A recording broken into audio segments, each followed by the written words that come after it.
안녕하세요. 생각이 바뀌는 의자의 박혜진입니다. 냉면관입니다. 우리 옛날 속담에 공짜라면 양잿물도 마신다라는 말이 있잖아요. 끔찍합니다. 끔찍하죠. 근데 그만큼 사람들이 공짜다 이렇게 얘기하면 누구라도 귀가 솔깃해지는 그런 그렇죠. 경험을 많이 많이 하잖아요. 있죠. 네, 근데 많이 그러다 있어요. 보니까 공짜 좋아하다가 낭패 보는 경험도 한두 번씩 있으실 겁니다. 있습니다. 네. 우리가 뭐 공짜가 뭐 전혀 없는 건 아니고요. 뭐 공기라든가 그다음에 우리가 시간을 참 공평하게 저희가 나눠 쓰잖아요. 네. 그렇다고 전부 공짜거든요. 네. 근데 여기에다가 생각도 공짜다라고 얘기하는 사람이 있습니다. 호아퀸 로렌테라는 스페인의 시사평론가인데요. 그의 주장에 따르면 세상의 모든 것에는 값이 매겨져 있고 우리는 그 모든 것을 돈을 주고 사야 되지만 이렇게 어떤 걸 결정하고 추진하는 능력, 그러니까 이제 생각하는 힘이겠죠. 그렇죠. 그것은 자연이 준 선물이다라는 것이죠. 예. 생각이라는 건 머리가 새롭게 여는 지평이다 이렇게 얘기하는 것도 네. 있고요. 그다음에 자연이 준 최고의 선물이다. 여러분들 공짜로 생각하는 것 굉장히 중요하다 이렇게 생각하거든요. 네. 그래서 오늘 생각이 바뀌는 의자 공짜로 생각하는 시간을 갖도록 하겠습니다. 네. 시작하겠습니다.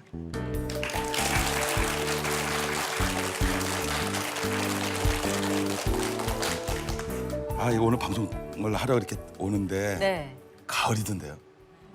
가을 타세요? 네, 가슴이 막 뛰고 가을 왠지 남자시구나. 모르겠어요. 추남입니다. 근데 오늘 보니까 네. 굉장히 그 가을을 느끼는 그런 의상을 입고 저요? 있네요. 좀 가을 여자 같은가요? 뭐 전혀 오늘- 그렇지는 않고요. 아니 오늘 좀 화장이 잘 됐나 아니면 조명이 좀 달라진 건가요? 네, 조명이 중요해요. 제가 오늘 그 얘기하려고 조명 그랬어요. 중요합니다. 네. 인류가 전구를 발명한 다음에요. 네. 많이 달라졌습니다. 삶에 영향을 미치는 거예요. 그러니까 예를 들면 음식에 대한 것도 조명이 결정이 되죠. 그죠? 그렇죠. 네, 그다음에 뭐 공부를 잘하는 그런 조명. 네. 이런 조명들 많이 나와요. 네. 특히 제가 제일 관심을 갖는 게 다이어트 조명. 이게 중요하거든요. 우리 운동하기 싫어. 조명만 받고 살 빼고 싶어요. 조명만 있다면 이런 조명도 나오는데요. 그래서 그래요. 매출에도 영향을 미친다 그래요. 네. 그러니까 이렇게 영향을 미치는 거죠. 네. 근데 사실 가장 좋은 조명은 자연광에 가까운 그런 조명이 그렇죠. 아닐까 이런 생각이 그렇습니다. 드는데 자연의 빛과 같이 인간의 생체 리듬에 맞게 인간 중심으로 감성 조명을 연출하는 필룩스의 노시청 회장님을 모시겠습니다. 큰 박수로 맞아주시죠.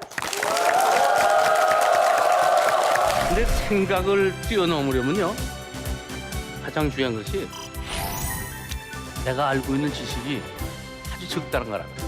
우리들도 대부분 그래. 편중된 정보를 갖고 있다는 얘기죠. 좋은 꿈을 가지겠다. 그다음에 나아가서 무엇보다 중요한 것은요 좋은 정보를 모아요.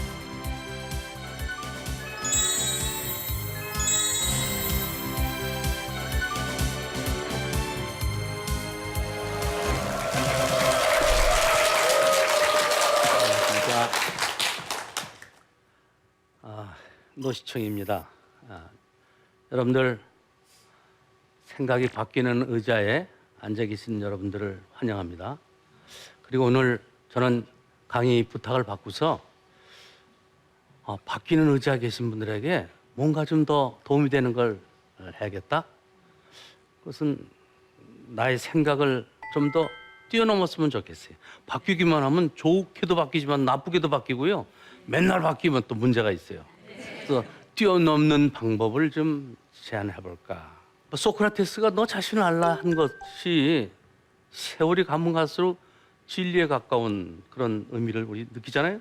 네. 우리 자신이 가장 뛰어넘기 힘든 벽이 바로 나 자신입니다. 네. 그래서 우리가 그 벽을 허무는 데에는 좀 이런 방법을 썼으면 좋겠어요. 나는 컴퓨터다. 나는 내가 내 안에서 나를 보지 말고 내가 좀 바깥에서 저 안에는 하드 디스크도 있고 거기다 데이터를 넣는 거죠.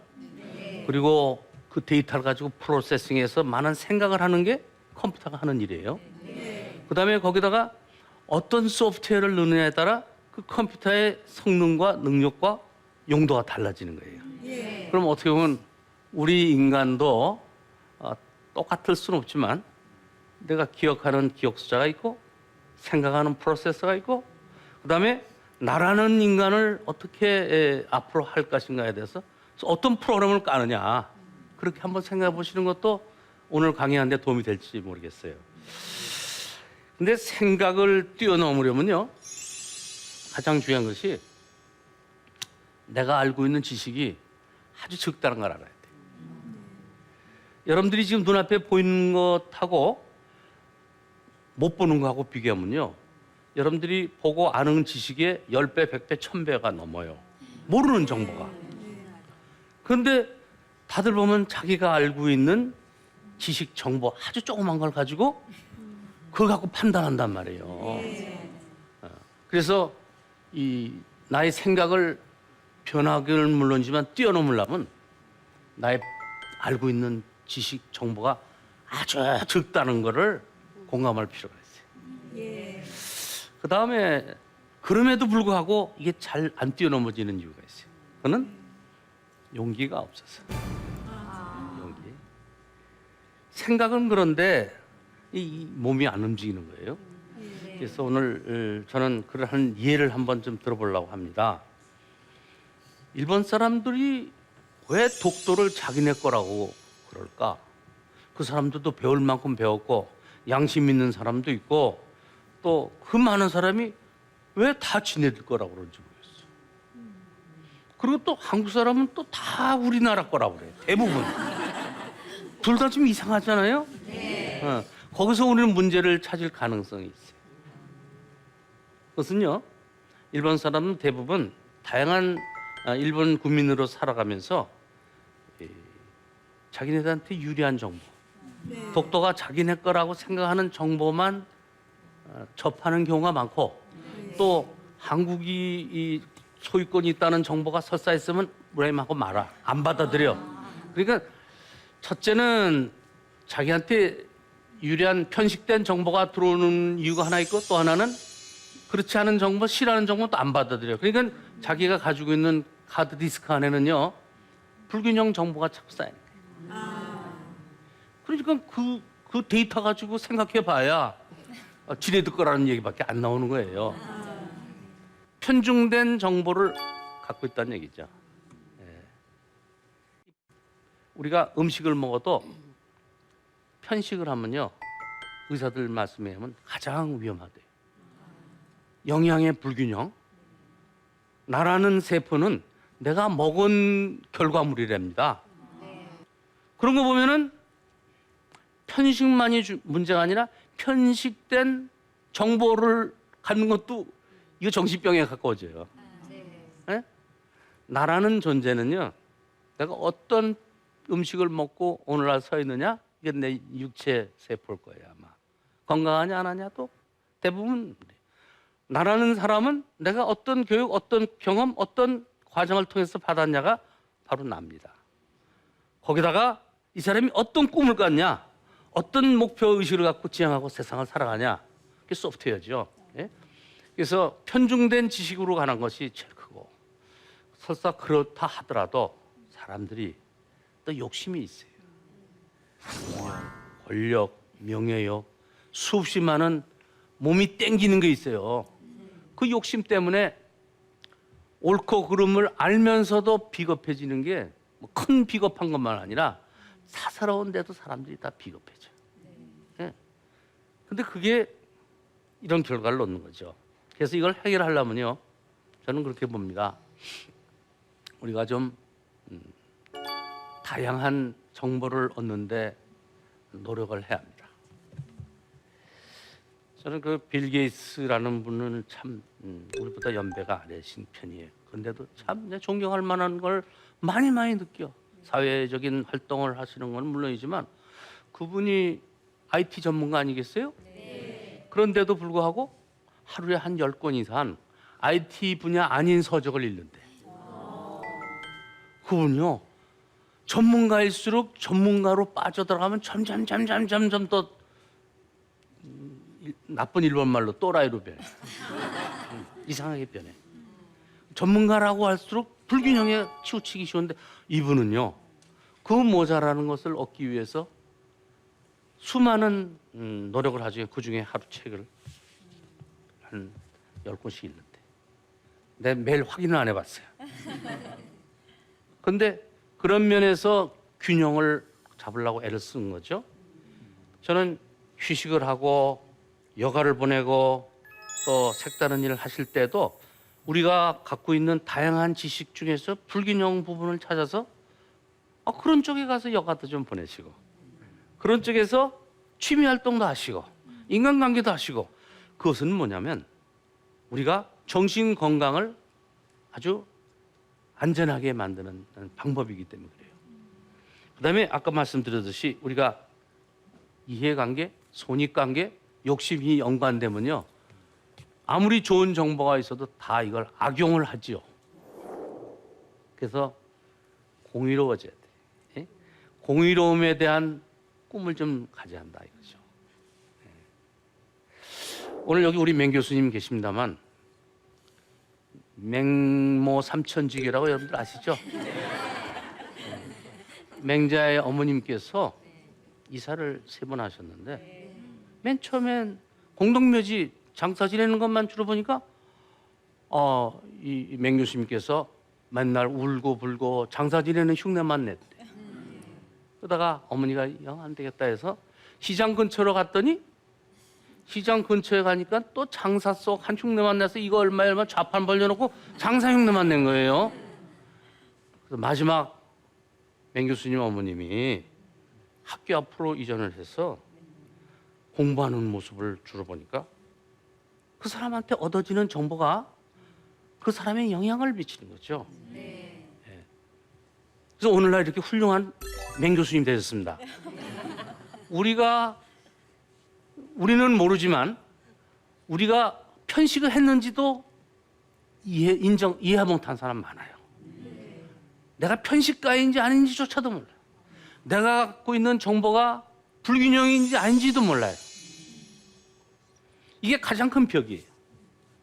여러분들 생각이 바뀌는 건 상당히 중요합니다.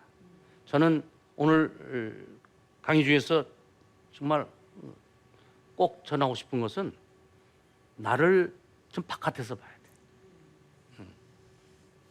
그러기 위해서는 여러분들 나를 멀리 놓고 나를 컴퓨터로 보고 내 안에 있는 정보가 균형인가 불균형인가 좀 보고 그리고 불균형한 부분을 어떤 데 더 넣어야겠다는 것도 좀 알아보고 나의 꿈과 희망을 이상을 소명을 어떻게 가져야겠다는 것 좀 알고 비겁하지 말고 이해관계를 뛰어넘어서 공의로운 노력을 좀 해야 할 필요가 있다는 말씀을 전하고 싶습니다. 저는 이 생각이라는 것은요 어떤 면에서는 에브리싱이에요. 우리 삶에 있어서. 그래서 이 프로세스를 따져보니까 여러분들 뉴스에서 사기나 공갈이나 나쁜 짓을 한 사람한테 마이크를 들이대고 묻습니다. 여러분 왜 이런 일을 하게 됐습니까? 그러니까 대부분 무슨 이유가 있어요. 빚을 갚기 위해서 뭘 하기 위해서 사업하기 위해서 뭐 한다. 그 얘기는 다시 말해서 간단하지만 그 사람이 그런 행동을 하는 데는 그냥 한 게 아니더라고요. 거긴 틀림없이 뭔가 이유가 있고 생각이 있었어요. 모든 행동이요 생각으로 말미암자는 게 없어. 그럼 나쁜 짓을 하냐 안 하냐보다 더 중요한 것은 좋은 생각을 하느냐 안 하느냐에 관한 문제죠. 그리고 그걸 또 거슬러 올라가 보면 이 사람이 어떤 꿈을 가지고 있느냐, 어떤 목적으로 이 세상을 사느냐. 그 집안의 가운도 중요할 수 있고 그 안에 그분이 자라면서 좋은 멘토들로 인해서 이분들이 어떤 꿈을 갖느냐. 우리 예전에 학교 다닐 때 우리 보이스 비 앰비셔스라고 했었죠. 난 앰비셔스라보다 드림을 가지라고 싶어요. 응? 드리머가 되라. 제기 웰치 회장은 그러잖아. 드리머가 되라. 그리고 스웨터가 되라. 열정을 가지라. 근데 제일 중요한 것이 좋은 꿈, 인생의 목표, 자기의 소명, 가치. 그게 그 인간의 품질입니다. 그저 뭐 땡긴다고 먹고 마시고 이러면요 이거 품질이 저 아래입니다. 저는 품질 관리에 관심이 많아요. 네. 그래서 좋은 꿈을 가져야겠다.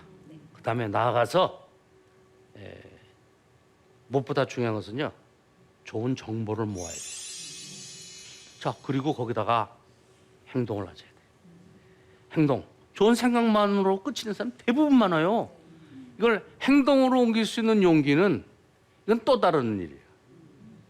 다들 생각까지만 하고 90%가 행동으로 못 옮겨요. 용기가 필요해요. 그렇죠? 자, 그럼 되는데 전 그래요. 그게 최선이냐? 저는 아니에요. 그러고도 안 돼. 그 이유는요. 우리가 얻을 수 있는 정보가 노력을 해서 다소 도움은 돼요. 그렇다고 해서 열이 100이 되고 1000이 되지 않는데 제가 경험해 봐선 그러고 나서도 나중에 보니까 더 모르는 망망대가 더 있더라고. 예. 아는 것이 모르는 것보다는 힘이요. 확실히 나요. 근데 안 돼. 그래서 제가 솔직히 여러분들에게 권하고 싶은 건요. 진리, 진정한 이치, 진정한 이론. 이게 사실 과학이란 뜻입니다. 예. 이 진리에 대해서 관심을 가지셔야 돼. 내가 아주 작다, 한계가 있다는 걸 인식하고 진리를 따르려고 노력하신다? 그러면요, 당장은 몰라. 나중에 보면 그게 다 맞아. 내 눈앞에서 내 눈에 보는 것만 까불고 하다 보면 말짱한 일이야. 지나고 나서 보면 그게 잔재주 부린 건데 세월 지나면 다 망가져. 근데 진리를 따라 보면요, 이 세월이 가면 갈수록 진리가 이래서 진리라는 걸 깨닫는단 말이죠. 그래서 저는 그 진리를 따르는 것이 사회과학도 과학입니다, 여러분. 응? 물리과학만이 과학이 아니에요. 사회과학도 과학이에요. 그래서 그 과학을 따르는 것이 이유가 없잖아요. 그리고 그게 가장 효과적이에요. 그 통계가 있잖아요. 그리고 그게 가장 경제적이에요. 그래서 여러분들이 오늘 생각이 뒤바뀌는 건 물론이고 뛰어넘는 여러분이 되시기를 기대합니다. 제 강의 여기로 끝내도록 하겠습니다. 감사합니다.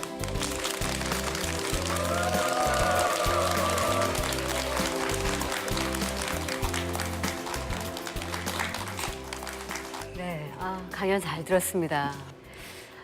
사실 내 생각을 뛰어넘는 생각을 갖는다는 게 쉬운 일은 아닌 것 같아요, 그죠? 제일 어렵죠? 제일 어렵죠. 근데 아마 회장님께서도 그전에는 아주 편중된 생각 혹은 아주 일반적인 생각을 가졌을 때가 분명히 있으셨을 텐데 극단적이었죠. 극단적이었어요.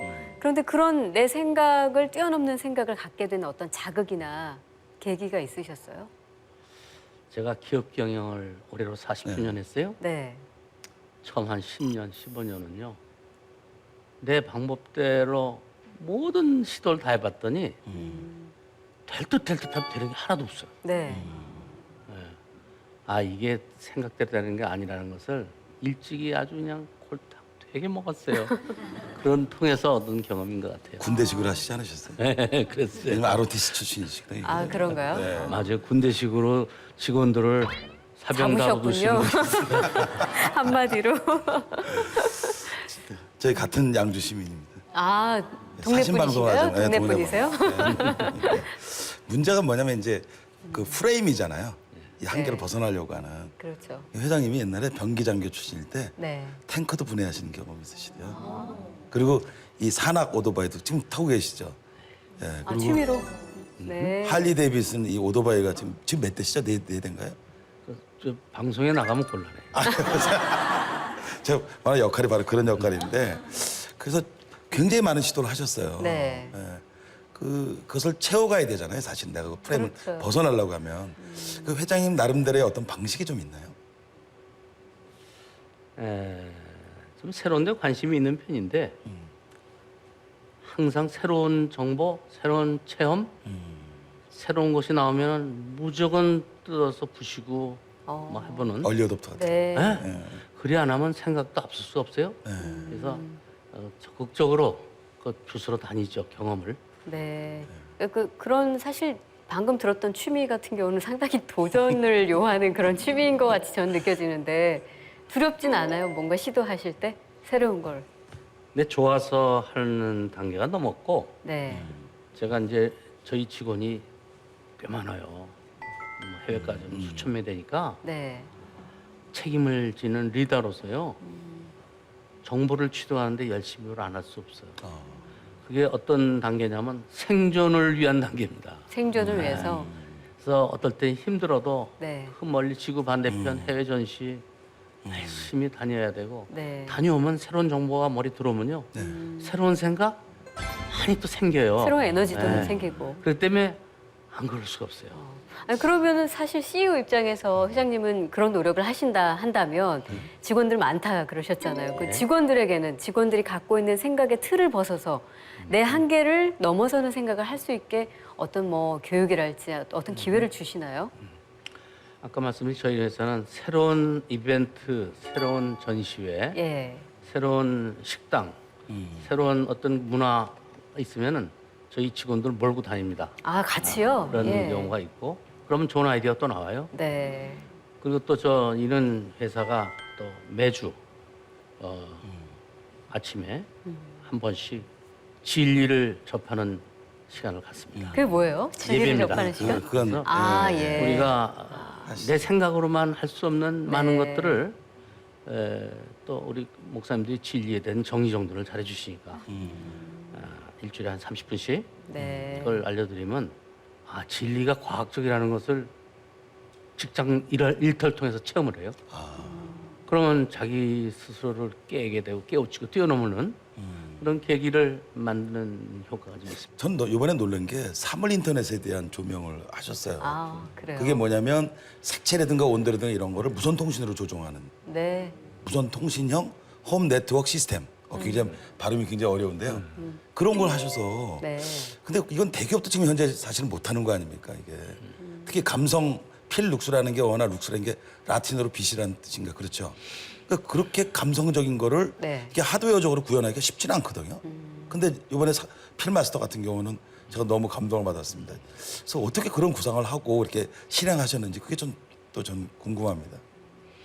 사실 우리가 그동안 조명 기구를 만들면 나중에 먼 훗날 보면 알지만 촌스러운 수준일 거예요.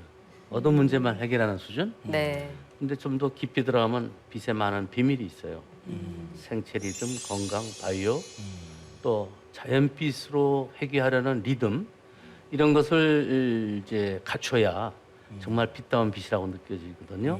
저희는 그런 쪽에 좀 촌스러움을 넘어서려고 네. 균형 잡힌 먼 훗날 봐도 저 조명이야말로 자연 조명에 가장 가까웠다 그런 걸 하고 싶어서 네. 저희는 감성 조명이라고 명하고 네. 그 제품을 겉으로는 그렇지만 모든 첨단 IT 기술이 다 종합이 되어야 또 비로소 가능합니다. 그 아까 마지막 결론에 진리를 따르는 것이 가장 과학적이다. 그 이야기가 인상적이었는데 생각해 보니까 근데 뭐 맞는 이야기죠. 그런데 이제 기업을 운영하시니까 비즈니스를 하다 보면은 사실은 이윤 창출이 목표이기도 하니까 과연 이 진리를 따를 수만 있을까? 그런 궁금증이 또 들기도 해요. 혹시 아주 어려웠던, 정말 이때는 위기였다, 이랬던 때가 있으셨는지, 그리고 그런 시기가 있었다면 어떻게 극복을 하셨는지. 사실 진리 앞에서 비겁한 적도 많았어요. 네. 그런데 지나서 보면 그래도 우리가 당장 눈앞에 이득이라서 그렇죠. 좀 멀리 보면 그게 더 큰 이득이에요. 네. 우리가 다들 이 진리를 따르면 손해라고 보는데 안 그래요. 또 길게 보면 그게 또 훨씬 경제적이고 과학적이에요. 네. 그래서 그런 체험을 하고 나면 하지 말래도 비겁하려도 비겁해지지 않아요. 그런 것이 40년 동안 저희 경험입니다. 네. 그러니까 경험이 주는 확신이 있는 거죠. 예. 저희 프로가 장점이 네. 이렇게 하던 일만 소개하는 게 아니라 네. 이게 기업 철학이라든가 이념 이런 걸 말씀할 수 있게 하신 것이 네. 굉장히 좋은 프로인 것 같습니다. 스스로 지금 자화자찬하고 있는데요. 근데 오늘 회장님 얘기 듣고 아까 진 얘기까지 지금 갔잖아요. 예. 참 너무 도움이 되고요. 우리가 좀 앞으로 미래 기업이라든가 기술이라든가 이런 것들을 관심 가져야 될 분야를 아주 잘 설명해 주신 것 같습니다. 네. 오늘 좋은 말씀 주신 것 감사드립니다. 큰 박수. 고맙습니다. 감사합니다.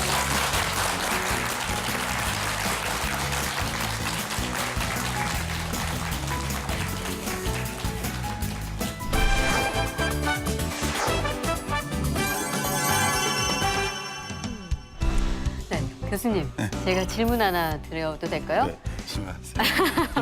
겁먹지 마세요. 겁먹어요. 스티브 잡스하고 빌 게이츠하고 스티븐 스필버그. 스티븐 스필버그. 스티븐 스필버그. 헷갈리게 하지 마세요. 이 세 사람의 공통점이 뭔지 아세요? 일단 유명하고 유명하죠. 돈 많고 그렇죠. 아주 창의적인 거. 창의적인 거. 네. 바로 그거 말씀드리고 싶어서 이 사람들만큼 크리에이티브한 인물들도 없을 텐데 창의적인 생각하면 또 빼놓을 수 없는 분이 한 분 계셔서 소개를 해드릴까 합니다. 시간, 공간, 생각, 미래를 변화시켜서 아이디어를 발상하시는 감성 컨설팅 더감의 오상진 대표를 소개하겠습니다. 큰 박수로 맞아주시죠. 휴리스틱은 왜 생겨나는 걸까요? 바로 여러분들의 경험에 의해서 생겨나는 겁니다. 여러분들의 패턴적 사고에 외부의 자극들을 집어넣어줘야 된다는 겁니다. Changing place, changing time, changing thought, and changing future.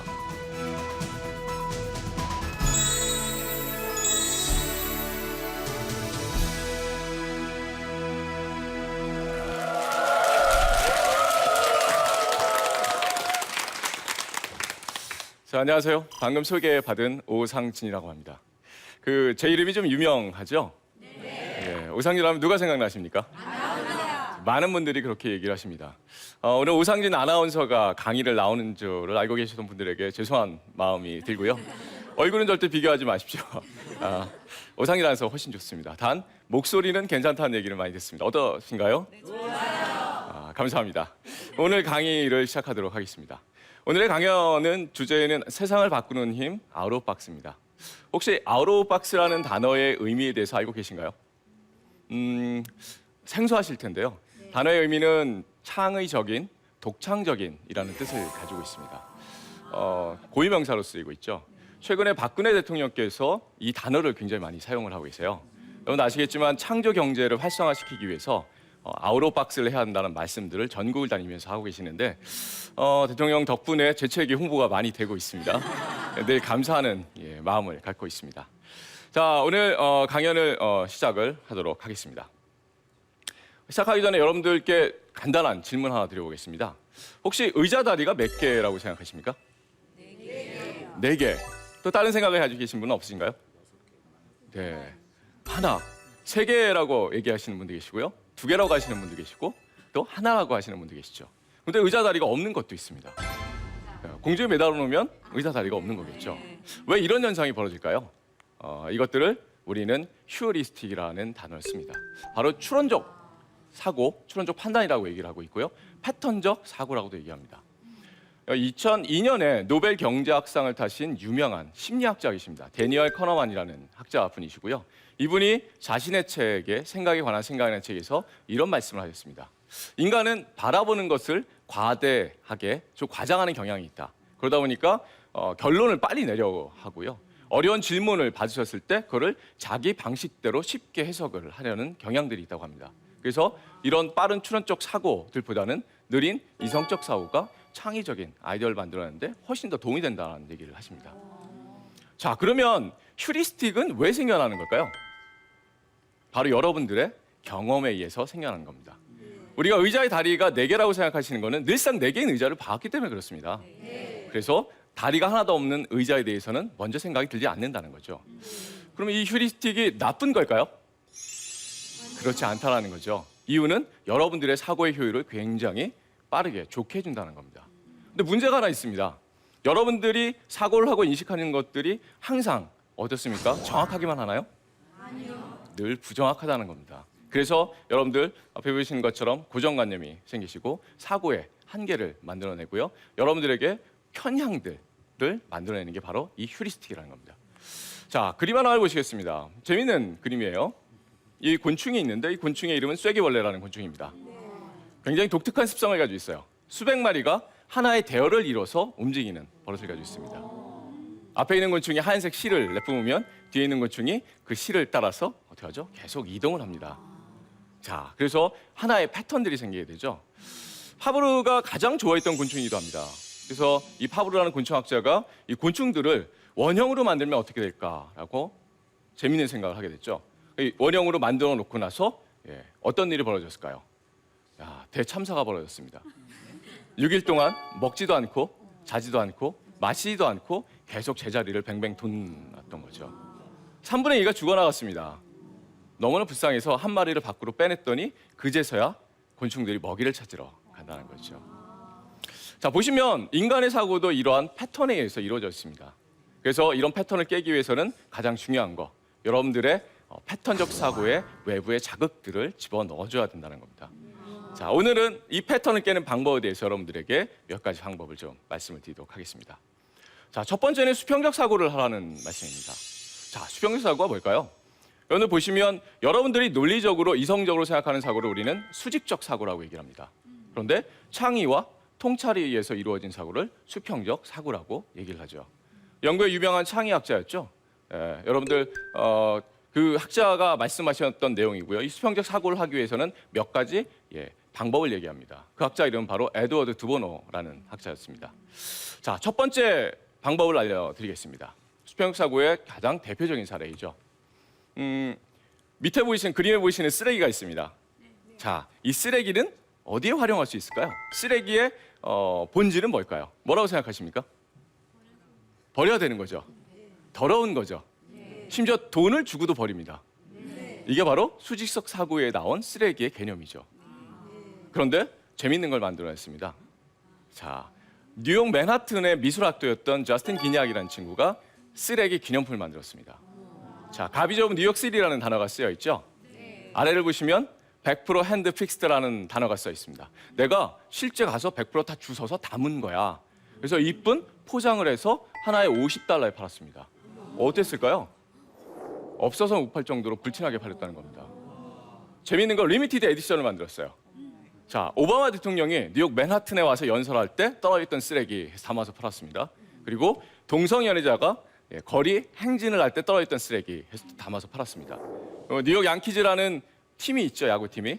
월드 시리즈 챔피언스 리그에서 뉴욕 맨하튼, 그 맨하튼에 있는 경기장에서 경기할 때 떨어졌던 쓰레기에서 $100에 팔았습니다. 난리가 났습니다.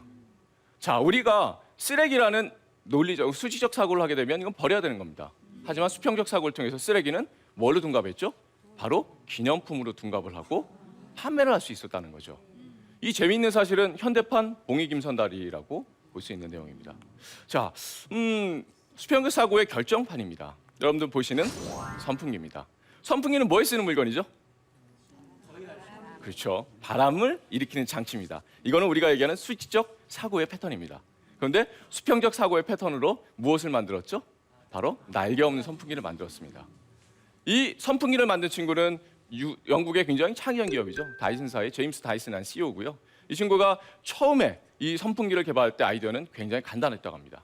화장실에 갔는데 용변을 보고 손을 씻고서 우리가 손을 말리죠. 페이퍼가 아니라 바람이 일으키는 그 장치가 있었습니다. 이걸 보고 딱 생각을 했습니다. 야, 선풍기에 날개를 빼면 어떨까? 그런데 재미있는 사실은 이 날개 없는 선풍기를 만드는데 4년이라는 세월이 걸렸다는 거죠. 그래서 이 친구는 얘기합니다. 위대한 아이디어는 1%의 영감과 99%의 노력에 의해서 탄생된다고 얘기를 하고 있습니다. 재미있는 사실이 아닐 수 없습니다. 중요합니다. 관점을 디자인하는 것, 바라보는 시각을 달리하는 것. 그래서 리더는 서로의 입장이 돼서 다른 사람의 입장에서 역지사지의 생각들을 하는, 이게 바로 수평적 사고의 가장 기본이고요. 재미있는 광고를 하나 보여드리겠습니다. 자, 바카스의 광고고 여러분들이 늘상 보셨던 광고인데 아마 이런 생각을 가지고 오시면 새롭지 않을까 생각이 됩니다. 보시죠. 야, 사표를 내자, 사표 내자. 부럽다. 취직을 해야 사표를 쓰지. 부럽다. 누워서 TV도 보고. 눕고 싶지. 아닙니다. 아 부럽다. 저 땐 그래도 제대하면 끝이었는데. 부럽네. 보셨듯이 서로의 입장이 돼서 상대방을 생각하는 게 얼마나 중요한지를 보여주는 저희는 광고가 아니겠습니다. 자, 두 번째는 인사이트입니다. 다름을 인정하고 그들을 관찰하고 그리고 끊임없이 상상하라고 말씀을 드리고 싶습니다. 재밌는 또 문제를 하나 드릴까요? 백화점에 쇼핑하는 걸리는 시간을 여쭤보겠습니다. 남자분과 여자분에 대한 사례이고요. 여러분들이 백화점에 그 물건이 몇 층에 어디 있는지를 알고 있습니다. 혹시 남자분이 그 물건을 사가지고 나온 데까지 몇 분이 걸릴 것 같으십니까? 몇 분 걸릴 것 같으시죠? 뭐 1시간? 예. 30분? 다른 의견 없으신가요? 5분. 그렇죠. 정확하게 6분이라는 시간이 있습니다. 미국에서 통계를 했는데 입장을 바꿔놓고 생각해 볼까요? 여자분이 만약에 그 물건을 사가지고 나온 데까지 걸리는 시간이 몇 분이 걸릴까요? 1시간. 예, 2시간? 많은 분들이 말씀하시는데 예, 정확히 3시간 26분 시간입니다. 미국에서 통계를 낸 거고요. 이거 그림으로 나타내봤습니다. 그때 어떤 일이 벌어지죠? 남자분들은 바로 들어가서 사가지고 나오시죠. 여자분들은 들어가자마자 1층을 헤매기 시작합니다. 예, 그러면서 매니큐어를 이렇게 발라보시죠. 2층으로 올라가십니다. 그리고 옷을 한번 입어보세요. 만약에 남편들이 같이 따라가셨으면 뭐라고 얘기하시죠?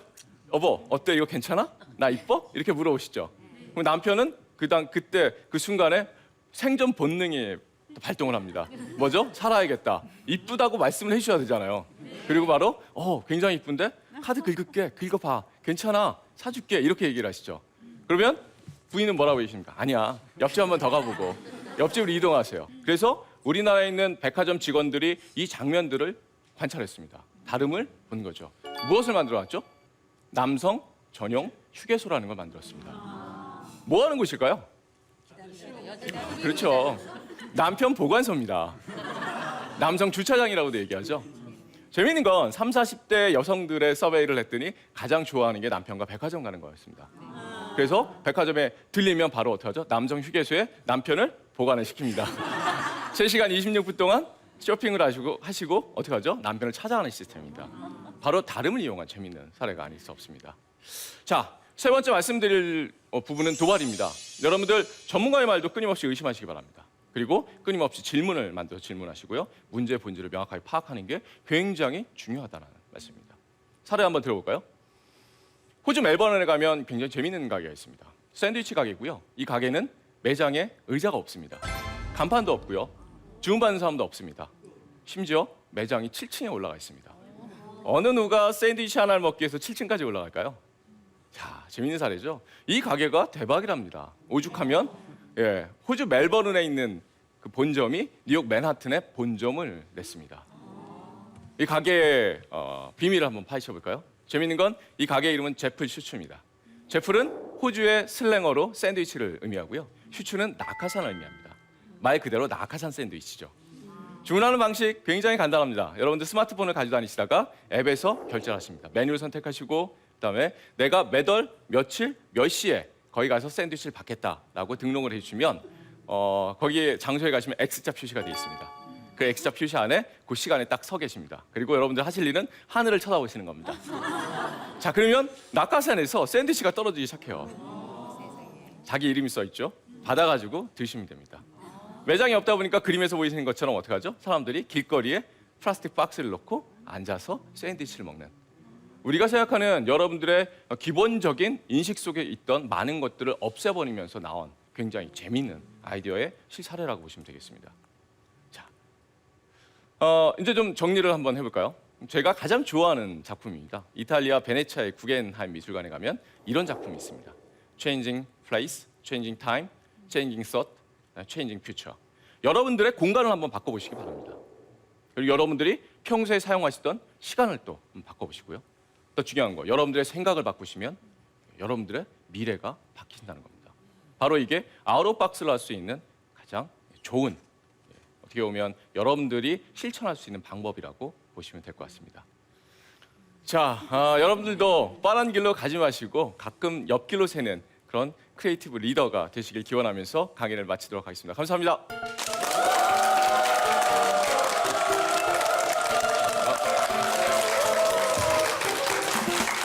와, 강의가 꽤 재밌네요. 감사합니다. 네. 강력한 라이벌이 생겼네.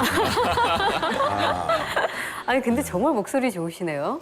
목소리만 좋다는 얘기를 많이 듣습니다. 아니 얼굴도 아니에요. 호감이시고 워낙 강연이 재밌어서 그런지 어떻게 아나운서 지망을 다시 한번 해보실 생각이 있으신가요? 도전하고 싶은 생각이 있습니다. 제 인생에 다시 한번 아웃 오브 박스를 예, 그것도 그럴 수 있겠네요. 예. 아니, 근데 진짜 대표님은 이 창의력 관련, 이 아이디어 관련, 내 생각의 그 프레임을 벗어나 보자 이런 강연을 언제부터 하게 되신 거예요? 어떤 계기가 있으셨어요? 예, 본격적으로 강의를 시작한 2009년 네. 됐고요. 제가 이제 삼성이라는 곳에 입사를 해서 인력개발원이라는 곳에서 근무를 하게 됐습니다. 네. 거기서 직접 한 일들은 주로 이제 주요 간부들과 임원들에 대한 리더십 교육들을 많이 시켰고요. 네. 2007년에 넘었어요. 2007년에 삼성이 창조경제, 그러니까 창조경영이라는 화두를 던지면서 갑자기 저보고 제일 계획을 가라고 말씀을 하시더라고요. 네. 예. 그럼 광고회사 하면 가장 창의적인 인재들이 모여 있는 걸로 알고 있습니다. 그렇죠. 네. 그래서 저는 궁금했습니다. 과연 이 사람들은 어떻게 아이디어를 만들어낼까? 그 프로세스가 궁금해서 인터뷰를 굉장히 많이 다녔고요. 네. 그 사람들하고 얘기도 많이 하고 술도 마시고 같이 일을 직접 해보기도 하고 네. 예, 참여를 하니까 내린 결론이 참 참담했습니다. 그래요? 10인 10색이었습니다. 무슨 얘기냐면 자기만의 아이디어를 만들어내는 방식이 다 달라요? 있을 뿐이었던 예. 거죠.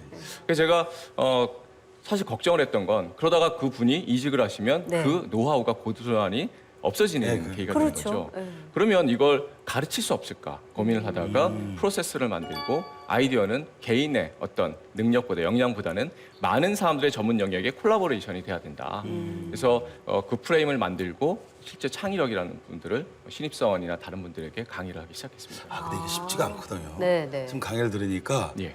아, 이게 만들어지는 거구나 하는 생각. 저는 옛날부터 그런 생각을 했었는데 예. 아, 그러면 이걸 하려면 습관이나 행동 이런 게 있어야 되잖아요. 맞습니다. 대표님은 어떤 습관과 행동을 좀 하십니까? 이걸 발전시키기 위해서. 발전시키기 위해서는 사실 강의에서 말씀드린 습관과 행동들을 많이 하죠. 그래서 제가 기본적으로 하는 습관들은 첫 번째는 많은 분들을 관찰을 많이 합니다. 관찰. 예, 의도적으로 관찰하는 거죠. 예를 들어서 이런 겁니다. 뭐 관찰하는 방법에 대해서 또 많은 분들이 질문을 하시는데 네. 디자인 띵킹의 쉐도잉 기법이라는 게 있습니다. 백화점 같은 데 가시면 한 분을 타겟팅을 합니다. 네. 그다음에 그분을 계속 졸졸 따라다니는 거죠. 네. 그분이 무슨 걸 하는지를 계속 적어 나가는 겁니다. 하나 행동하는. 네. 그러다 보면 그분이 하는 행동에서 불편함을 발견을 할 수가 있고요. 행동에서 패턴들, 그럼 그분이 가지고 있는 생각들을 읽어낼 수가 있습니다. 그것과 아이디어를 접목시키는 방법. 근데 그 일본화할 수는 없잖아요. 그 사람만의 특징일 수도 있는데 그거를 그런 경험과 자료를 축적하는 건가요? 그럼? 그렇죠. 그런 것들은 뭐 책을 통해서도 많이 자료를 축적하고요. 하나의 샘플을 보여드린 건데 예를 들어서 저희가 이제 회사에 있을 때 많이 했던 게 트렌드 센싱이라는 프로그램들을 트렌드, 했습니다. 이게 뭐냐면 많은 사람들이 어떻게 살고 있는지를 밖에 네. 나가서 관찰을 하는 거죠. 그 라이프 스타일을. 예. 그래서 보통 말씀하신 사람들의 트렌드나 라이프 스타일을 끊임없이 관찰을 하다 보면 거기에 인사이트, 통찰력이라는 것들을 같이 네. 가져올 수 있게 되는. 오늘 사실 저기 대기실에서 짧게 저희 봤지만 그 사이에 관찰 깊이 들어가신 건가요? 저희 관찰하신 건가요 지금? 가끔 이런 질문 던지니까 미치겠어요. 굉장히 다양한 질문인데요. TV에서 관찰을 좀 많이 아 했고요. 그래요? 대기실에서 뵐 때는 비교를 한번 해봤습니다. 네네. TV에 나오실 때하고 평소의 모습하고 어떻든가요? 평소의 모습이 훨씬 더 좋습니다. 푸근하고 친근감 있고. 그래요. 예. 그래요, 여러분. 저렇게 알고 보면 훨씬 답을 원했어요. 친근하고 매력적인 그런 사람이 교수님은 동네 형님으로 오셔도 좋을 만큼 굉장히 매력적인 분이신 것 같더라고요. 너무 의도적인 질문을 제가 드렸네요. 그런데 강연 중에 그런 말이 인상적이었어요. 보통 콩 심은 데 콩 난다 그러는데 네. 콩 심은 데 팥 난다. 예. 그랬어요. 그러니까 이게 습관에서 벗어나고 어떤 자기가 가지고 있던 틀과 패턴에서 벗어나려면 이제 그렇죠. 대부분의 사람들이 하는 행동이 이렇게 일탈이라고 하죠. 그렇죠. 예. 뭐 가장 쉬운 일탈은 이제 여행을 떠나는 거 뭐 이렇게도 많이 하는데 예, 예. 대표님은 어떠신 편이에요? 여행 굉장히 좋아하고 많이 다닙니다. 제가 휴리스틱이 생기는 이유에 대해서 말씀을 드렸는데 자신의 편협된 경험에 의해서 나오는 거거든요. 네. 그럼 경험을 다양화시키는 게 가장 중요합니다. 네. 사실 창의력을 저도 이제 광고인으로 해서 일을 해봤는데 관찰이거든요, 사실은. 맞습니다. 그죠? 근데 이제 예를 들면 우리가 재봉틀의 그 바늘 같은 경우도 네. 이분이 계속 아이디어를 하다 꿈속에서 이 식인종이 자기 창을 들이댔대요. 근데 식인종의 창 끝이 이렇게 구멍이 나 있었대. 네. 네. 그러니까 관찰하고 생각하고 이렇게 배양하는 것. 가장 잘한 방법은 어떤 게 있을까요? 말씀드린 대로 관찰을 가장 잘하는 방법은 처음에는 관찰하는 기법들을 좀 활용을 하시는 겁니다. 많은 분들이 그런 얘기를 하십니다. 관찰에는 배려가 있어야 된다. 무슨 말씀이냐면 본인이 불편해하는 것들을 의도적으로 느끼시는 게 중요하다는 거죠. 불편한 거. 예. 그래서 또 많이 쓰는 기법 중에 하나가 디자인 띵킹의 그 커스터머 저니 맵이라는 게 있습니다. 소비자가 들어왔을 때 들어와서 그 행동들을 맞추고 나가는 자체를 전체적으로 관찰하는 거죠. 대표적인 사례로 옥스사라는 이 주방용 기구를 만드는 회사가 있는데요. 네. 그 회사에서 뭘 만들었냐면 비커, 물을 따르는 비커를 관찰하기 시작했습니다. 많은 비커들은 그 컵의 표면에 눈금 게이지가 그렇죠. 있죠. 그렇죠. 네. 물을 따르고 허리를 숙여서 게이지를 보게 돼 있습니다. 네. 근데 이 사람들이 그걸 보고 야 얼마나 이게 허리가 아플까 그 불편함들을 보고 무슨 생각을 했냐면 컵 안에다가 게이지를 만든 겁니다. 네. 물을 따르면 컵이 물이 올라오면서 게이지에 눈금들이 보일 수 있도록 네, 이런 아이디어 하나 자체가 관찰을 통해서 나오는 그런 방법이라고 보시면 될 것 같아요. 그러니까 사실 어떤 창의적인 제품이나 아이디어가 딱 나왔을 때 그냥 일반적인 사람들은 어쩌면 이렇게 신기한 것이 있을까 그렇게 감동을 먼저 한다면 사실 더 깊이 들어가 보면 우리가 이제 쓰면서 어떤 불편함을 느꼈던 것을 개선하는 과정에서 그런 아이디어도 나오는 거고 창의력도 나오는 거고 네. 또 그것을 통해서 이제 그 제품을 이용하는 사람들은 감동까지 받게 되는 거잖아요. 예, 맞습니다. 방금 말씀하신 그 배려가 네, 아주 그 밑바탕에 깔려 있어야만이 가능하겠네요. 예. 네. 그 이제 그 보면은 그 대표님한테 이제 창의력 이런 게 어떤 건지를 제가 묻고 싶은데요. 아, 예. 그 중에 책 중에 뭐가 나와 있냐면 아이디어와 상상력에 대한 차이를 얘기하시면서 예. 네. 실행력이라는 걸 말씀하셨어요. 예, 맞습니다. 네. 사실 그거 구분이 거의 안 되거든요. 그렇죠. 예. 예. 어떻게 확실하게 구분해 줄 수 있는 방법이 있으십니까? 네, 사실 오늘 실행력에 대한 부분들은 강의 내용에서 시간상 좀 뺐고요. 네네네. 이렇게 보시면 될 것 같습니다. 우리가 늘상 얘기하듯이 가장 창의적인 사람이 누구냐? 그러면 많이 예를 드는 게 어린아이라는 얘기를 많이 듣죠. 네. 그다음에 아티스트라는 분들에 대한 얘기를 합니다. 이 두 친구 두 사람의 공통점이 있습니다. 발사는 굉장히 잘하지만 수렴을 하지 못한다는 거죠. 저는 그래서 상상력이라는 그 아이디어와 실행력의 그 명확한 차이는 아이디어는 아이디어로 남게 되면 정말 쓸모없는 게 돼버립니다.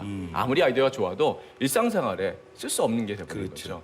실행력을 통해서 아이디어를 실행한다는 건 거기에 밸류를 넣는다는 거죠. 기업에서는 그 아이디어를 상품화시켜서 돈을 버는 데 쓰이는 거고요. 뭐 일반적인 사람들은 그 아이디어를 통해서 훨씬 더 생활이 편해진다거나 아니면 더 좋은 세상을 만드는 데 쓸 수 있다는 거. 그래서 아이디어는 아이디어로서 존재하면 가치가 없게 되고요. 실행력을 통해서 꼭 무슨 형태로든 실행이 돼야지만 그 가치를 발휘할 수 있다라고 네. 말씀드릴 수가 그 있습니다. 오랄비의 칫솔 있잖아요. 네네. 그게 굉장히 두꺼워의 주먹처럼 만들었어요. 예. 그러면 네. 애들이 자꾸만 칫솔을 놓치는 거예요. 그렇죠. 이거를 이 아이디어맨들이 그걸 보고 그렇게 두껍게 만들었다 그러더라고요. 예, 네. 맞습니다. 그런 경우죠. 예. 네.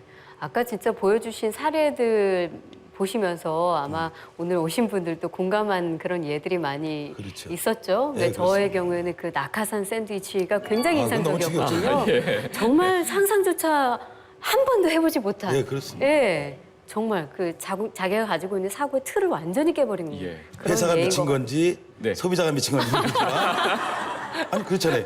근데 정말 그런 발상들이 네. 우리 삶을 너무 신선하게 만들어주는 게 아닌가 네. 그런 생각이 들어요. 맞습니다. 네. 자, 오늘 이 창의력을 키워내기 위해서는 어떤 점들이 필요한가 공감을 나눠주신 감성 컨설팅 더 감의 오상진 대표께 큰 박수 부탁드리겠습니다.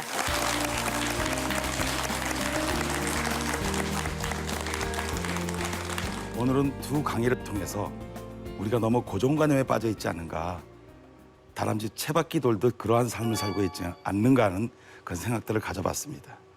오늘 감성조명의 대표는 저희들에게 참 충격적인 이야기를 많이 던져줬습니다. 다양성이라든가 균형을 잡는 것, 그리고 공익적인 것을 가져라고 우리에게 권면해주고 있습니다. 이런 여러 가지 생각들을 보면서 또 두 번째 강의를 통해서는 수평적 사고의 장점이 무엇인가 하는 것도 우리에게 참 도움이 되는 그런 정보였습니다. 샌드위치를 건물에서 떨어뜨리는 그러한 파격적인 생각을 통해서 우리의 삶이 더 나아지고 또 새로운 경험을 통해서 우리가 좀 더 미래를 더 바라볼 수 있는 그런 것들을 저희들에게 줄 수 있다면, 우리 삶이 그렇게 개선이 된다면 정말 너무 좋지 않겠는가 하는 그런 생각을 가져봤습니다. 세상은 그래서 한 번은 시도를 하고 일탈하고 도전하는 그런 재미가 있는 그런 시간들의 연속이 아닌가 그런 생각을 가져봤습니다.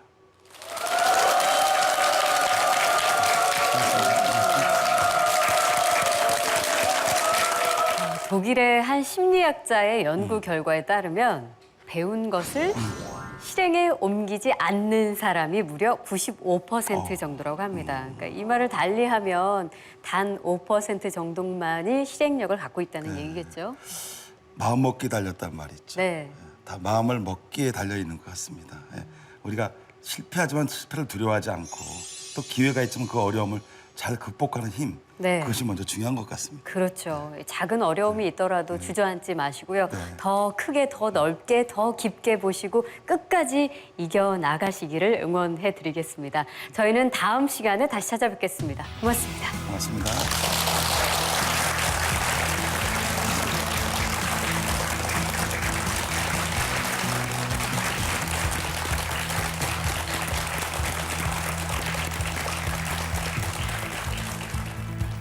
생각을 뛰어넘으려면요 가장 중요한 것이 내가 알고 있는 지식이 아주 적다는 거라.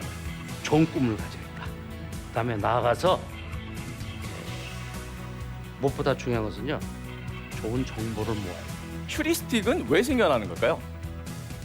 바로 여러분들의 경험에 의해서 생겨나는 겁니다. Changing place, changing time, changing thought, changing future.